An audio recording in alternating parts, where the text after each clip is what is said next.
লম্বা সময় ধরে ইউটিউবের শর্টসের পিছনে সময় ব্যয় করছেন, অথচ ফলাফল 50 অথবা 100 ভিউজ। পরিশ্রম দিয়ে ভিডিও ক্রিয়েট করার পরেও সেটাতে ভিউজ আসছে না। সেখানে এই ছোট ভিডিও আপলোড করে ইউটিউব থেকে আর্নিং, এটা তো একটা বিলাসিতাই বটে। না, বিলাসিতা নয়। হতাশ না হয়ে ভিডিওটি সম্পূর্ণ দেখার জন্য অনুরোধ করছি। ইনশাল্লাহ ইউটিউব শর্টসের মাধ্যমে আপনারা যারা আর্নিংয়ের স্বপ্ন দেখছেন তাদের স্বপ্নটা পূরণ হবে, আর সেখানে থাকবেন আপনিও। মাস্টার দা নাও আপনাদের জন্য প্রথম ভিডিওতে নিয়ে চলে আসলো ইউটিউব শর্টসের সাকসেসের জন্য সেরা ওয়েটা বা নিনজা টেকনিক। তো দেরি না করে মাস্টারদার সাথে জেনে নিন কি সেই নিনজা টেকনিক। প্রথমেই যে বিষয়টি জানতে হবে সেটি হলো ইউটিউব অ্যালগরিদম কিভাবে কাজ করে। দ্বিতীয়ত ইউটিউব স্ট্র্যাটেজি বা কৌশল। আপনি যতটা কৌশলী হয়ে কাজ করবেন, ইউটিউব অ্যালগরিদমও আপনাকে ততটাই সম্মান জানাবে। দ্যাট মিন্স আপনার জন্য ভিউজ আনবে। প্রথমেই আপনি ফাইন্ড আউট করুন আপনার টার্গেট অডিয়েন্স এবং অডিয়েন্সটা কোথায় বসবাস করছে সে সম্পর্কে পর্যাপ্ত জ্ঞান রাখুন।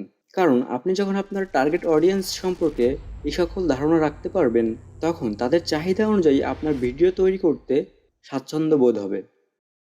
দ্বিতীয়ত আপনাকে ফাইন্ড আউট করতে হবে best 5 YouTube content type for your audience.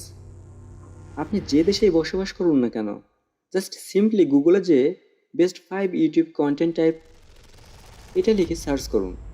5টি টাইপকে সিলেক্ট করবেন যেটা আপনার চোখে বেস্ট। তৃতীয়ত আপনাকে যে কাজটি করতে হবে সেটি হলো হাই রেজলিউশনের 10টি শর্ট ভিডিও তৈরি করবেন প্রতিটা টাইপের উপরে ভিত্তি করে। মানে একটা টাইপের জন্য 10টি ভিডিও তৈরি করবেন, অর্থাৎ টোটাল 5টি টাইপের জন্য আপনি মোট 50টি ভিডিও ক্রিয়েট করুন। আপনাকে অবশ্যই এটা খেয়াল রাখতে হবে যে আপনার ভিডিও কোয়ালিটি বা ভিডিও রেজলিউশন আপনার অডিয়েন্সদের জন্য চোখের আরামদায়ক, অর্থাৎ হাই রেজলিউশনের শর্ট ভিডিও তৈরি করার চেষ্টা করুন।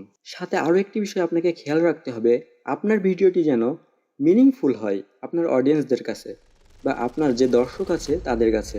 এখন আপনি আপনার তৃতীয় স্টেপটি কমপ্লিট করার পর দেখবেন আপনার হাতে 50টি হাই রেজলিউশন বা ভালো মানের ভিডিও আছে আপনার কাছে যেটা মিনিংফুল। এই 50টি ভিডিও আপনি আপনার ইউটিউবে আপলোড করুন।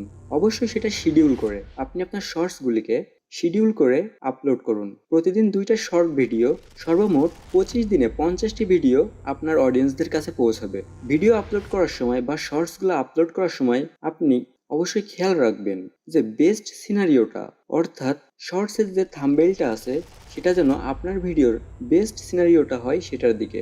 প্রতিদিন আপনি এই 2টা ভিডিওর জন্য আপনাকে এটা কনফার্ম করতে হবে যে আপনার শর্টস ভিডিওর জন্য একটা দারুণ টাইটেল যেটা আপনার দর্শকদেরকে আকর্ষণ করবে বা ইমপ্রেশন নিতে বাধ্য করবে, সেই ধরনের টাইটেল জেনারেট করার চেষ্টা করুন।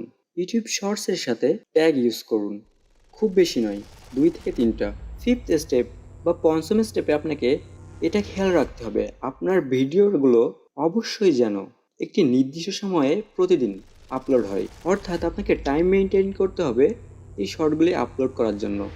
কারণ আপনি যখন টাইমলি বা একটা নির্দিষ্ট সময়ে আপনার ভিডিওগুলোকে আপলোড করবেন, তখন অর্গানিকভাবেই আপনার ভিডিওগুলোকে আপনার টার্গেট অডিয়েন্স খুব সহজেই খুঁজে পাবে। উপরে উল্লেখিত এই 5টি কাজ বা 5টি স্টেপকে অবশ্যই আপনার ফলো আপ করতে হবে, কারণ স্টেপ 1 স্টেপ 2 সাথে সম্পর্কিত। একইভাবে পরবর্তী স্টেপগুলোও একে অপরের সাথে সম্পৃক্ত।